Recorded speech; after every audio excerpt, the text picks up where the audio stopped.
Hey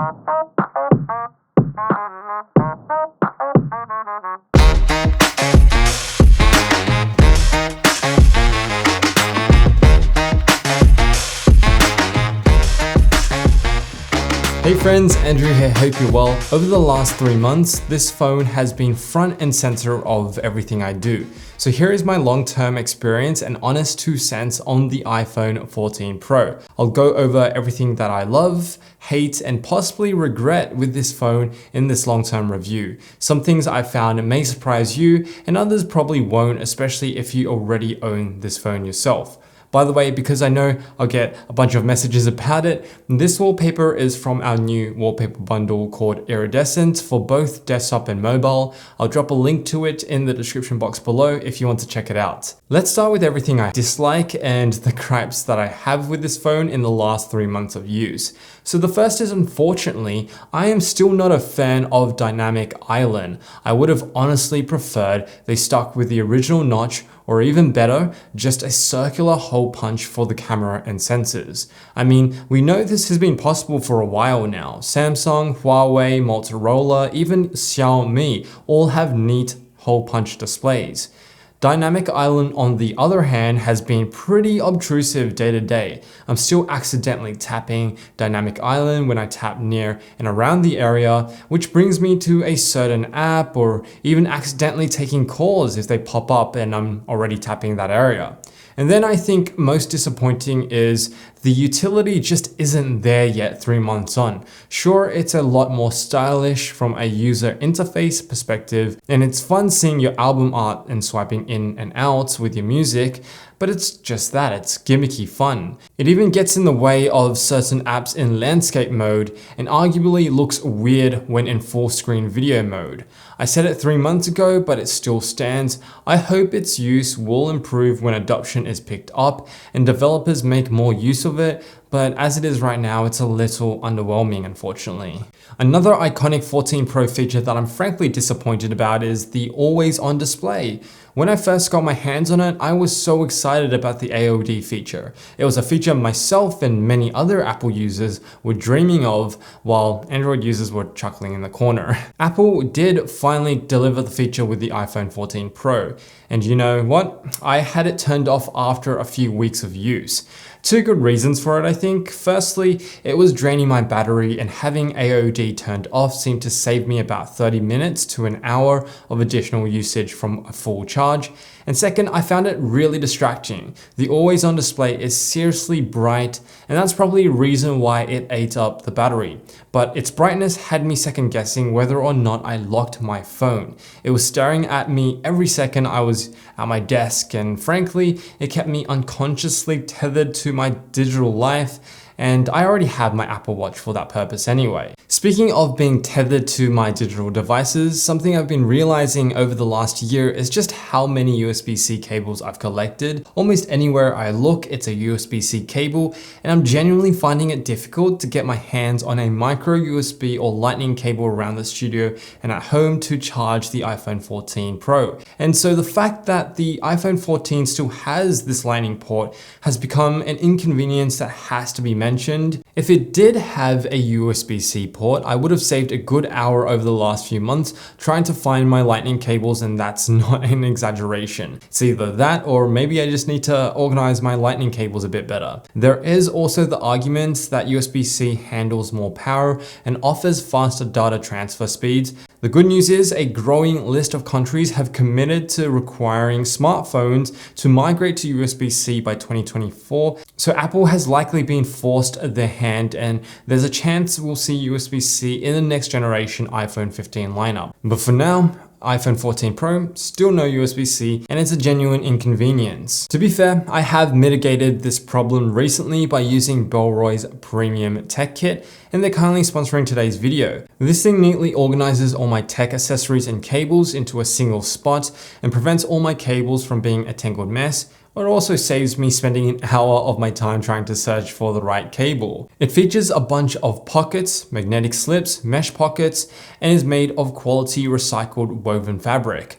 I take this tech kit with me as part of my everyday carry, throw it into my bag, and I'm ready to go knowing all my gear and the right cables are with me at all time. Bellroy is a certified B Corp company, which means they have the greater good in mind when they create their products. They've met high standards of social and environmental impact, and they're just a terrific company to get behind. Overall, it's a stylish way of holding your everyday carry items with a more techie look, and you can get an extra 10% off this tech kit and all other Bellroy products through the link I'll add in the description box below. Moving on to probably the most disappointing thing I've run into with this phone across 3 months. This screen here, which features Apple's ceramic shield, seems to be so easily scratched, more so than usual. You can see a pretty long 2cm scratch here that runs off to the side of the phone, and from memory this was caused by the keys in my pockets. But what's strange is I never had a phone protector on my previous iPhone 12 and it was scratch free. A quick Google search shows that this issue is pretty common and universal, but this could have all been avoided with a simple screen protector that I frankly didn't put on. Let me know though if you've run into similar issues with this year's screen. Let's finally move on to the positives.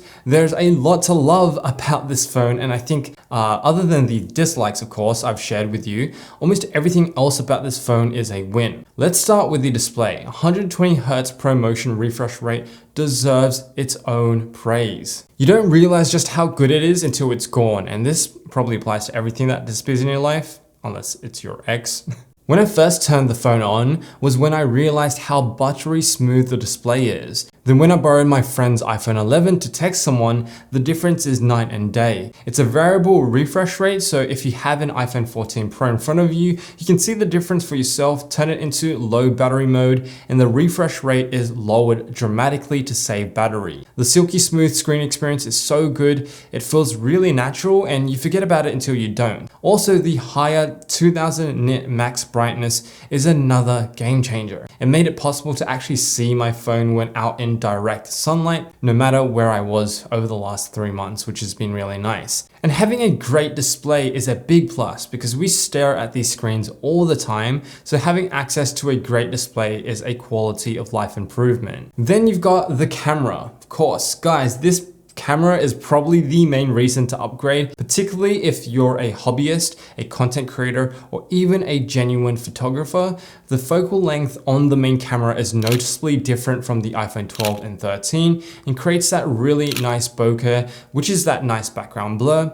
0.5 ultra wide is finally as well nowhere near as noisy as the 11, 12, and 13 Pro. And best of all, we have access to Pro RAW and its 48 megapixel sensor in all its glory. And if you watched my photography tests, you'll know that not only do we get larger resolution photos, but the contrast and highlights are just so much more lifelike in Pro RAW mode. The standard 12 megapixel photo is just no competition, unsurprisingly. I think iPhone cameras have truly got to a point, particularly with Pro RAW mode, where you genuinely can leave all your cameras at home, bring your iPhone along to a journey, and rest easy knowing that you will capture some insanely great photos, good enough to share and even good enough to blow up into a large print without sacrificing too much quality. No, it's not going to go toe-to-toe with the Leica Q2 or Fuji X100V, and it probably never will, but it's amazing for what it is, mobile photography, and I think it is a valid reason to upgrade. What I also loved is the overall responsiveness and snappiness stemming from the combination of iOS 16 and the new A16 chip. It is one of the fastest mobile phone processors out on the market until Samsung's S23 arrives just around the corner. I haven't once had the phone lag, stutter, or reboot yet. The scrolling experience is infinitely smooth and the experiences within intensive apps like Lightroom, sliders are smooth and edits are immediate. So the A16 chip paired with its ProMotion display has been just a treat. And when you put those two things together, you know what else is a treat on this phone? Mobile gaming. The iPhone 14 Pro crushed every game I threw at it over the last 3 months, including Genshin Impact, which takes advantage of a higher screen refresh rate and is a visual feast. But a heads up, the iPhone 14 Pro does have a heating issue. The processor is just too powerful for the heat management system inside because Apple skipped the more efficient vapor cooling system and favor of graphite sheets, exactly the same as a previous iPhone 13 Pro, and you'll start to notice this especially while gaming. Beyond gaming, the best use of this additional power is with iOS 16. The new operating system has been the frosting on the cake in that it creates a seamless experience that doesn't necessarily feel new, but it feels right. Yes, sure, we could argue that, iPhone 13 paired with iOS 16 will give you a similar experience, but iOS 16 feels more pronounced on the iPhone 14, as is usually the case with Apple's latest iPhones. iOS 16 provides significant and fun new features in recent history to bring a bit of freshness to the phone, from the new lock screens to photo pasting, editing, and iMessage, and a whole host of hidden features. I shared an iOS 16 top tricks series on Instagram and went from being stuck at 7,000 followers to over 100,000 followers in 2 months, which is kind of cool. But anyway, the point is, check out my Instagram at @AndrewEthanZeng if you want to see those tricks if you use iOS 16 yourself. So is this the best iPhone I've used yet? I mean, it's the newest iPhone, so yes, of course. It's great, welcomed upgrades in a familiar package that I overall generally loved over the last 3 months. Is it worth an upgrade though? That's questionable. If you're on the iPhone 10 or below, I'm going to go ahead and say, yes, the upgrade is warranted if you can afford it. But as an everyday consumer, I'd honestly be happy with an iPhone 11 and above in good working condition. But hey, there's always those of us who want the latest and greatest as tech heads, and there's nothing wrong with that either. If you made it to the very end of this video, comment the code word lightning and I'll give it a like. If you enjoy my videos, please like the video and consider subscribing. And in the meantime, I'll drop a video right here with setting changes that'll help you out with iOS 16 and help you get the most out of it. As always, thanks for watching and I'll see you in the next video.